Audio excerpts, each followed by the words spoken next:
So Connor and I filmed an entire 1 hour video previewing the CONMEBOL window, and then we realized that my microphone wasn't plugged in the entire time and the video was useless. So in an effort to give you guys at least something, I'm sitting down now here, and we got my little phone, a couple notes on it, and we're going to go through all 10 CONMEBOL teams, and we're going to talk about what the heck is going down in November. So, my bad. It was honestly a hilarious episode. It is a tragedy that it will never see the light of day, but Connor and I will be back live on the channel this Saturday for Paraguay versus the United States and Uruguay versus Mexico, and I will make sure that my microphone is plugged in this time. So hit the like button, please, because this is the second take at this. And we will be back here this weekend to entertain you guys. Hopefully it's a good one. I'm looking forward to both games. Let's go ahead and I got the World Cup qualifying table. We're going to go team by team here. We're going to start with Argentina. Argentina have the friendly against Angola. There's a lot of players that are not making the trip. A couple new faces in the team. I think one of the biggest headlines is the fact that Angola paid $12 million to secure this game with Argentina, which, if my research is correct, typically an elite national team, Brazil, England, something like that, they'll get paid anywhere from $3 to $5 million for a friendly. So like a good amount of money, whereas like a kind of average or poor national team might get paid like $500K or $1 million. It really depends on travel time, how they decide to cut up ticket sales and all that stuff. But $12 million. When I saw that, the first thing that I thought about was like public taxpayer money was definitely used to get the Argentine national team in here. Angola FA is splashing 12 mil on a friendly. The Lionel Messi tax, I don't think we will ever see this ever again. And he is in Angola, and he is going to play in this game, and it is insanity how much money the AFA is milking from this man's legacy. And you know what? I think you can get mad at it. There was a lot of discussion online about why is Argentina doing this? I think even Tagliafico was like, this seems arrogant, and then something diplomatic about how they, want to prove themselves and, looking forward to playing Spain. And he was saying all the right things, but here's how I see it. Number one, any federation would do this in the world. Any of them would do it if they had a player that was so good, the literal GOAT, that any other country was willing to pay as much money, a king's ransom, to get the national team to show up for a friendly. They're probably going to take it.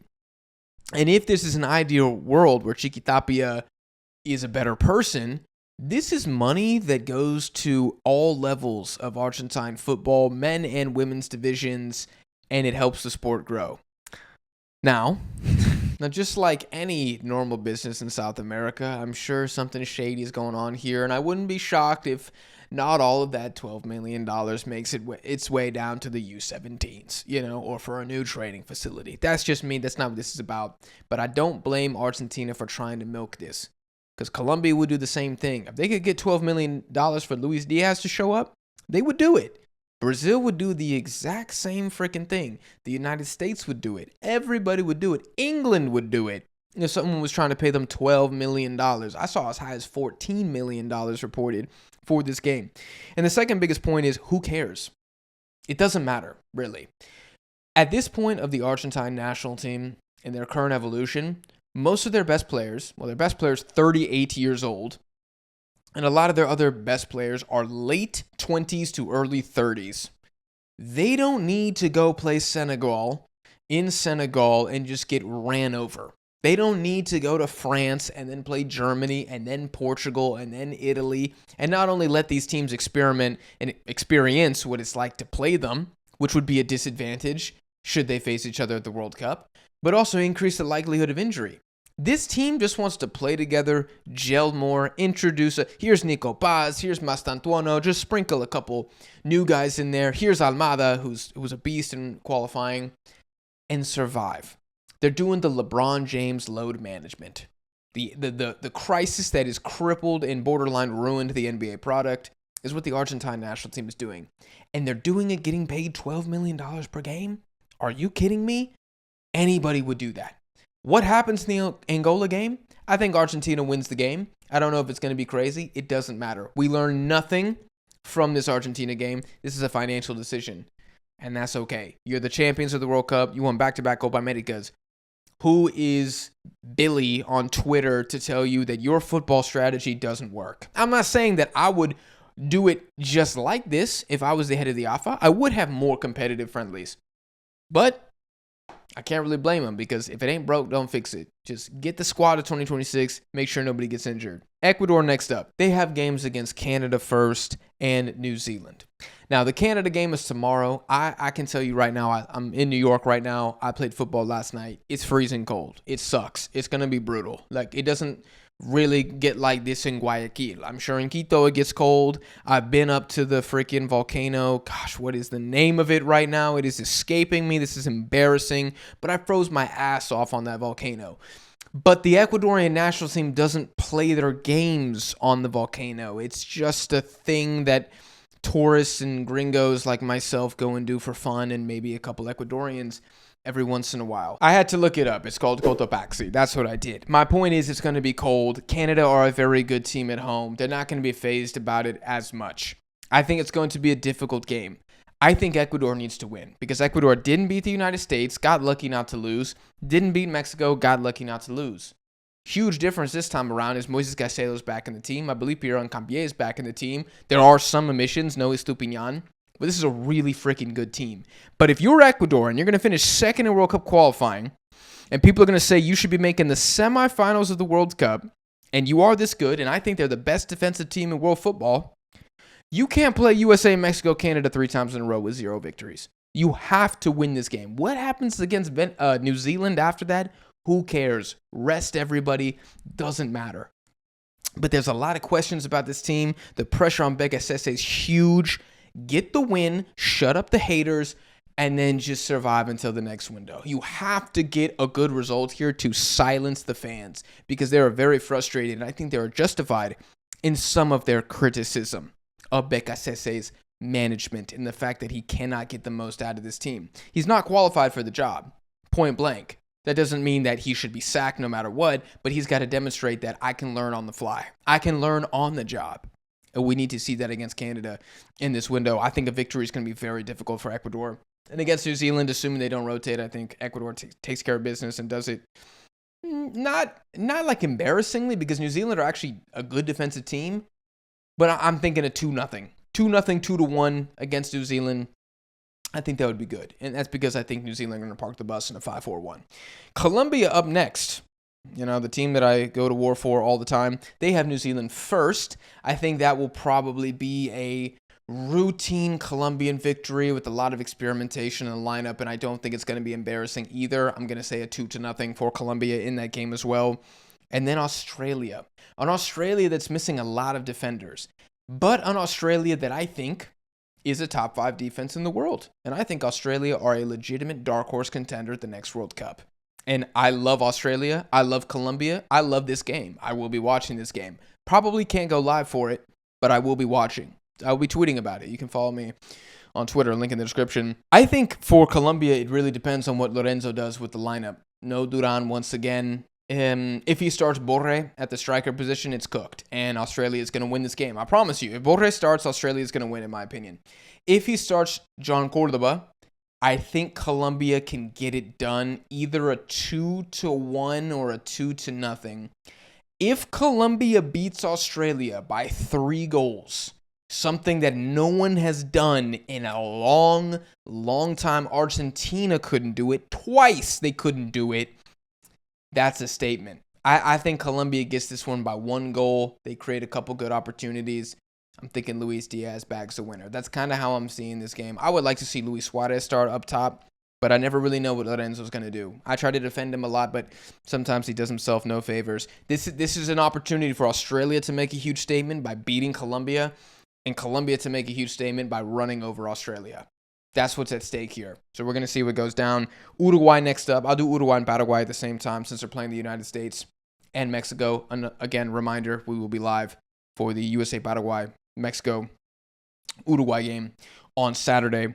Uruguay is going to play the United States first and then... they're going to play Mexico first and then the United States. I actually think the United States is more likely to get something because I think Mexico is mentally shot. against Uruguay. Uruguay has beat Mexico 3 times in a row by an aggregate score of 11-1. It has not been a serious fixture. And I'm not going to have blind bias. I'm a Mexico fan, just full, transparency for anybody who's new to the channel. I'm not going to be one of those Mexico fans who's like, no, we're better than Uruguay. Absolutely not. Uruguay are without Darwin Núñez. They are without Fede Valverde, which are going to be decent misses. I don't think Fede is nearly as good for the Celeste that he is for Real Madrid, but I still think he's an important player.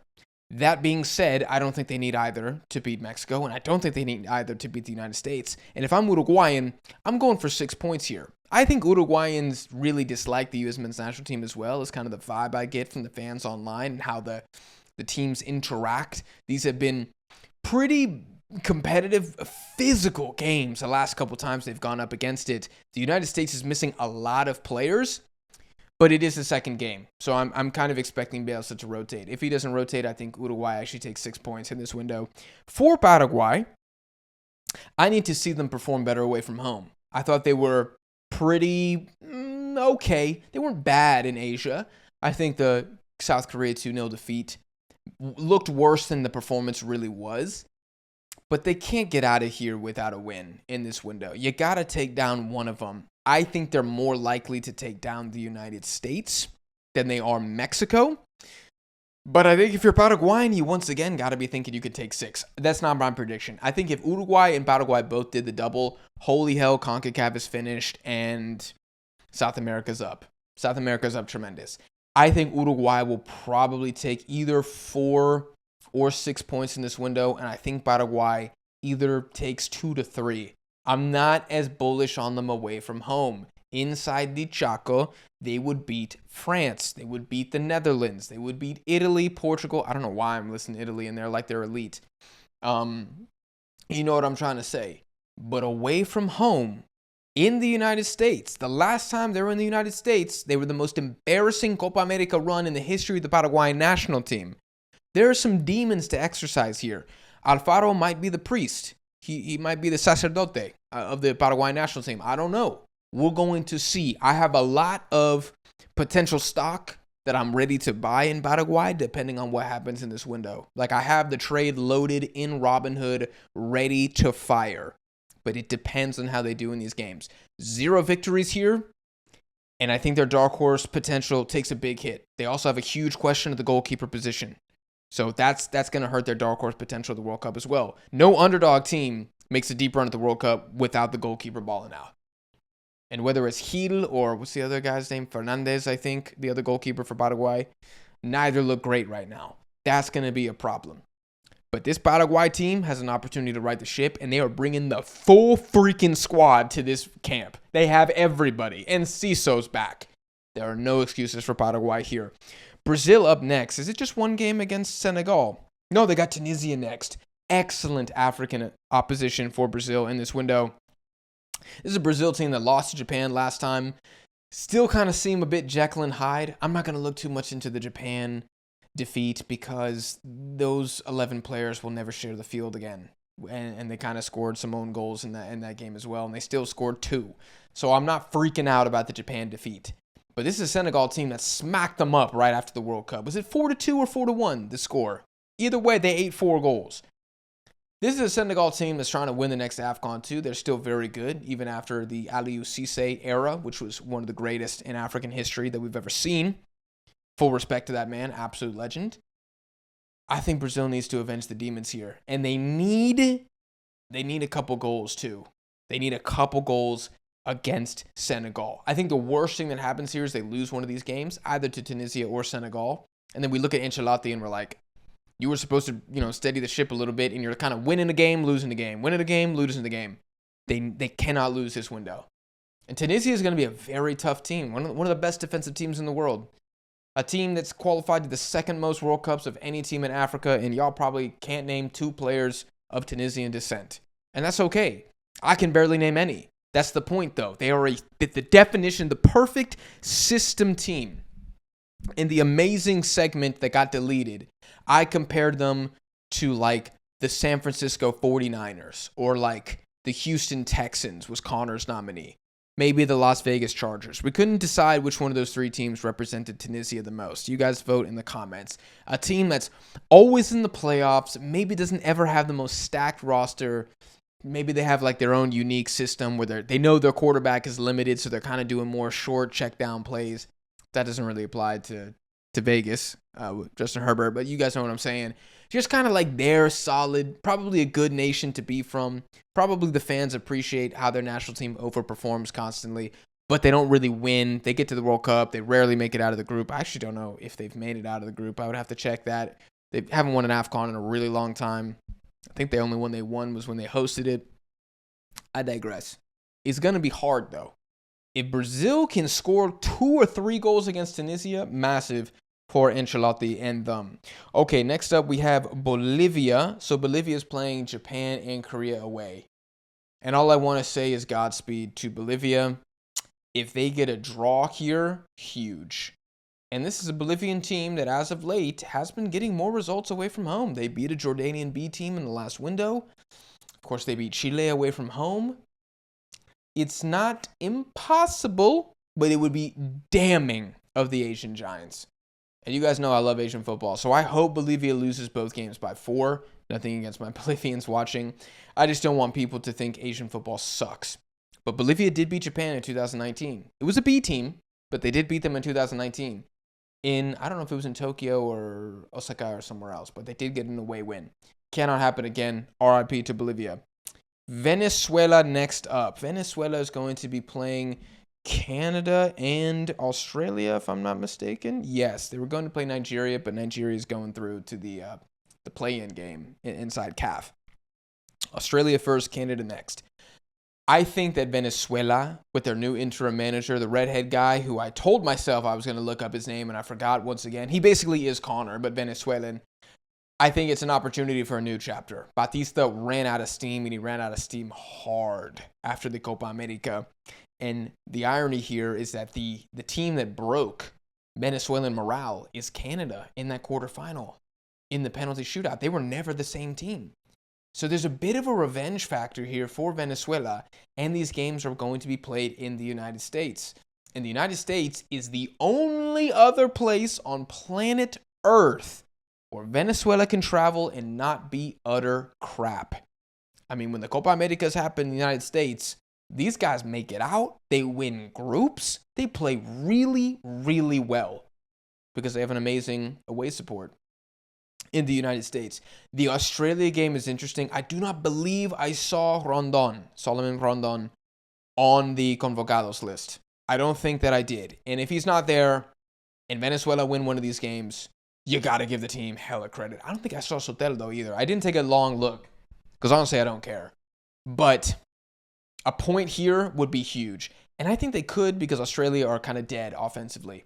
I'm going to say that they lose to Australia, and I think they lose to Canada as well, but I think they keep both respectable. I mean, they lost to Argentina in the last friendly 1-0. That was a respectable defeat again, despite conceding like 35 shots in that game. They're not going to be going up against that much firepower this time around, especially not against Australia.